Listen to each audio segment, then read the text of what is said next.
Welcome to Speakernomics, the official podcast of the National Speakers Association, brought to you by Leadership Books. I am Kenneth Kinney, but friends call me Shark, and I, like you, am a professional speaker who every week loves to listen to Speakernomics, the professional speaker show that will help you survive, drive, and thrive with a growing speaking business so you too can change the world one keynote, one session, one workshop, and speech at a time.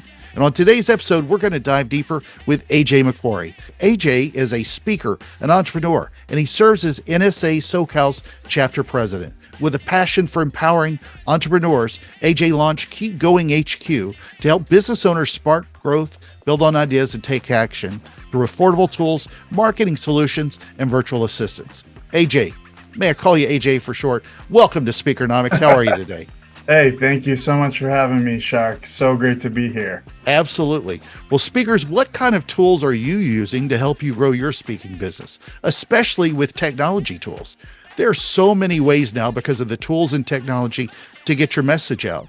But you need to be a master of those tools at least, since we are, after all, the professionals in this sport. And before we jump in, make sure to go to speakernomics.com. That's where you can get and find all the tips and insights and knowledge to help you become a better speaker, build a better business, and get paid to speak. AJ, you have done your own message on a lot of different platforms. You haven't just been on the keynote stage, but you do a lot of different things. So help speakers understand how they can take advantage of these platforms that you're talking about. And what are they? How do we get on these different stages, if you will, to be able to monetize our message? Yeah, I've been part of NSA since 2015. I've been a member and I've been part of the SoCal chapter, as you mentioned earlier. And it's just been amazing to see over the years all these tools and different platforms out there to make it easier for us. And for my business, I'm able to monetize my message and grow through non-traditional ways of speaking. And I have more of like build the back end, right? So I want to get in front of as many people as possible. So some of the platforms I've been using, podcasting. So you want to have like podcasting platform and obviously web presence, website platform, video and social media platforms. Webinars and training session platforms. You want to be able to host those on your website and be able to have a wall to get through to it where they have to provide their information. Online PDFs, guides. There are different tools that we'll talk about shortly to kind of go through that sort of thing and what tools specifically. And then, of course, like online courses and memberships. And there are so many different platforms out there. And for instance, like with online videos and courses, you might not make money off of it directly. You probably won't. A lot of people expect to have an online course and they're going to make a ton of money and they'll sell hundreds, and you're doing the math. And it's really not the point, right? The purpose of an online course and for these videos is to establish you as the expert and you know what you're talking about. And it increases your brand value. By having a course on your website, it's sending the message that you're the expert. So I think we need to sort of flip the script a little bit on a lot of these tools. And like one of my clients recently was saying, oh, I don't want to put so much energy into social media. I'm not making money off of social media. And then I said to her, if someone goes on your website, which they will, and they Google you and they start searching for you and they go on your social media page, which they likely will, and they see you haven't posted in a few weeks, that is sending a really bad message. So this is why we're posting things regularly and keeping things fresh and our content fresh and repurposing content. And there are a lot of tools out there to do it. Yeah, I'm just going to say that I bet almost every speaker listening to this show probably does a better job than I do on posting on social media. But I love the point because you're really starting to refine your message and get that message out there with a level of influence as opposed to just get paid for a keynote on stage. And that's a great way. So there are so many tools though.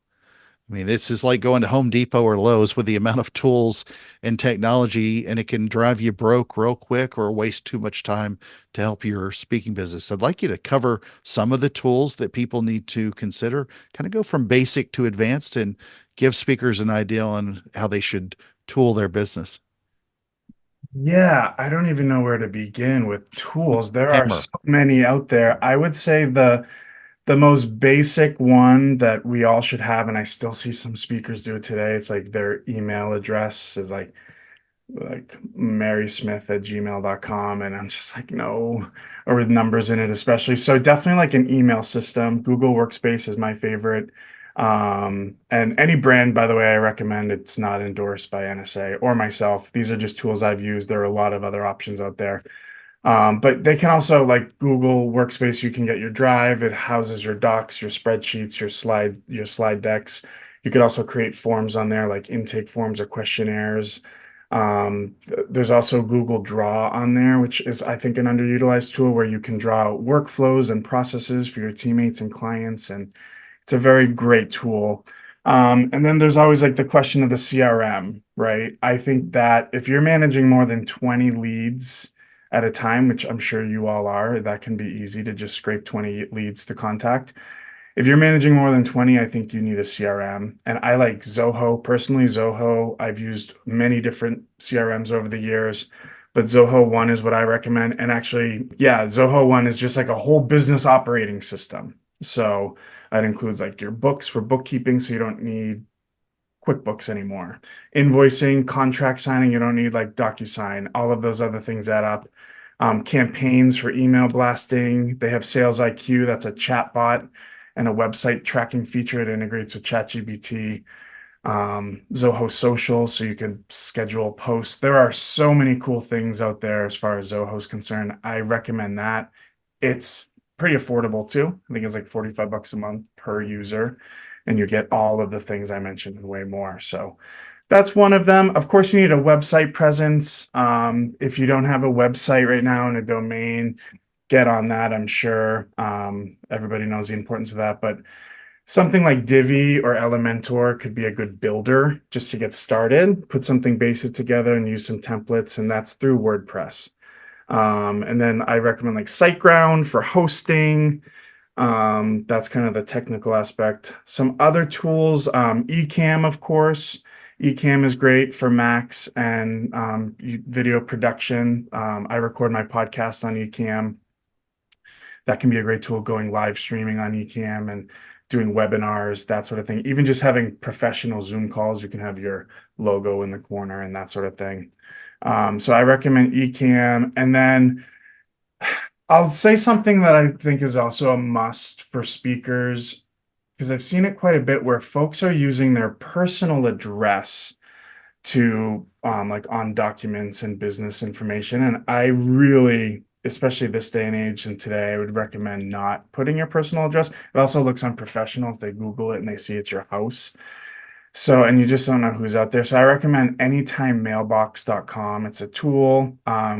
You could get a real address. They scan your mail. They can send your mail to you as well. It's a great, it's sort of a tech tool, but that's like kind of like a basic, if I were to say the basics of what you need as a speaker, that would be kind of the start. I would say, especially for speakers, there's like, those are like, I think the, you should have them, like expected, not necessarily must-haves, but you should have those tools. There are some other like nice to have tools. Beacon.by, they have a free version of that, and it's like for downloadable PDFs. It can literally take your blog and create a brand new PDF based on that content, and you just have that PDF and you can give it away.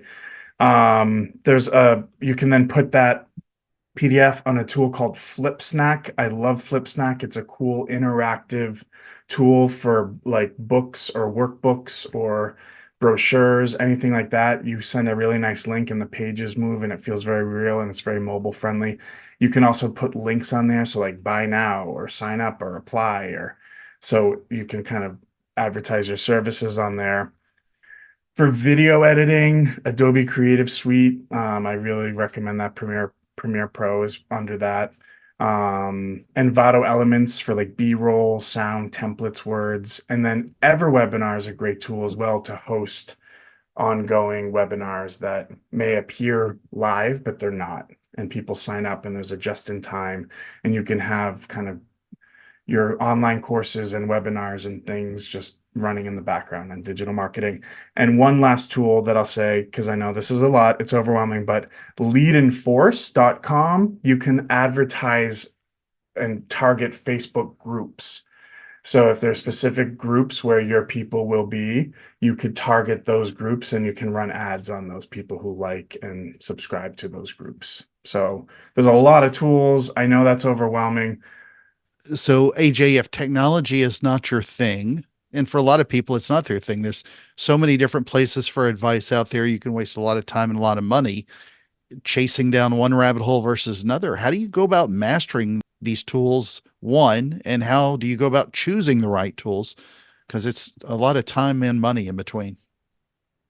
Yeah, that's a very good point, Shark. There's a lot of time and money, and in that sense, it's a privilege to be able to have access to these tools. A lot of them aren't free and a lot of them aren't cheap, as we all know. So to master choosing the right one, I think, again, like I said earlier, just start with one, start with the basics, something that's going to generate revenue. If you don't have a website, I'd start with that sort of thing, the basics first, and then keep building and keep adding. I'm going to share, and I think you folks are going to put it in the video vault, the tech tool list. There's 22 tech tools I recommend that can help streamline your business. We're going to share that tool. So yeah, there can be, it's like really understanding if this is worth it, if it's going to generate revenue, if it's going to help save you time and money. And that's when you think of like opportunity cost, right? And that sort of thing. Is this worth my time? Can I outsource this? You can get, if you're not a tech person and you don't like setting things up, I know there's a lot of people out there like that, and you're just not a techie, you can hire someone. And that's why it's good to have a VA to help you out and help you manage it. There are technical VAs out there who are very tech savvy, who can upload and set everything up for you and jump on a Zoom call and show you and help you manage that. And yeah, because that can be a full-time job in and out of itself, managing your tech stack. Absolutely. Well, we're going to switch. I want to ask you a question that came from a previous guest. What do you find is your greatest strength that also might be your greatest weakness? Ooh, interesting. That's a great question. I love this new format. Especially for a technology guy, too. Yeah, I would say I'll answer it in reverse. I'll say like one of my biggest weaknesses that can also be a strength, if that's okay. That's easier to answer that. So I have ADHD. I'm diagnosed. I've always had ADHD. I've always struggled with it throughout my life.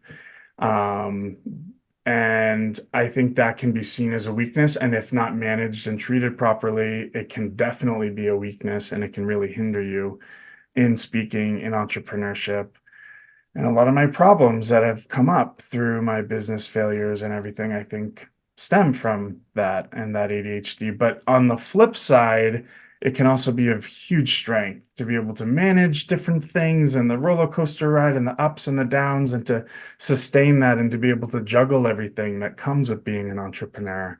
So that's how I would answer that, is that can be seen as a weakness or it can be a great strength and helps you think outside of the box. It's a great point. Well, so what question would you like to ask a future guest on the show? Okay, I would like to ask what tech tool are you using that helps you run your business that not a lot of speakers might not be aware of or know about? And if they're not a tech person, I have a second question. If they're just, I'm not a tech person, I can't answer that. Then my second question would be, what is one of your biggest failures and what is the greatest lesson you learned from it? Well, let's do a quick recap then based on AJ's great advice. One, don't forget all the other platforms. Look outside of just the keynote stage that you know. There's so many different ways to monetize your message. Make certain that you figure out what your message is. Number two, start with your email. Look at your CRM, your website, your video production tools. Do an inventory of what your tools are and start looking at it that way. And then number three, I love this point. Start with the basics. Don't pick the brightest, shiniest object that's going to overwhelm you in your business. This happens in so many businesses, let alone speakers. And again, we're going to put that in the digital vault. So make sure you go to nsaspeaker.org. AJ, any closing thoughts before we get out of here and drop the mic? No, just go out there and just go and conquer the world and build your business. It's an exciting time to be a business owner. There has never been an easier way to get your message out there than there is today. So just go for it and reach out to me. Ask me any questions. I love speaking to fellow speakers. Amen to that. All right, friends, make sure to join us at speakernomics.com and let your voice be heard. Thank you to Leadership Books for sponsoring this episode of Speakernomics. I'm Kenneth Shark Kinney, your host of the National Speakers Association's podcast, Speakernomics. And this has been another fantastic episode of the show. To everyone listening, thank you for the privilege of your time. And remember, Speakernomics is a podcast where you'll learn to speak, get paid, repeat.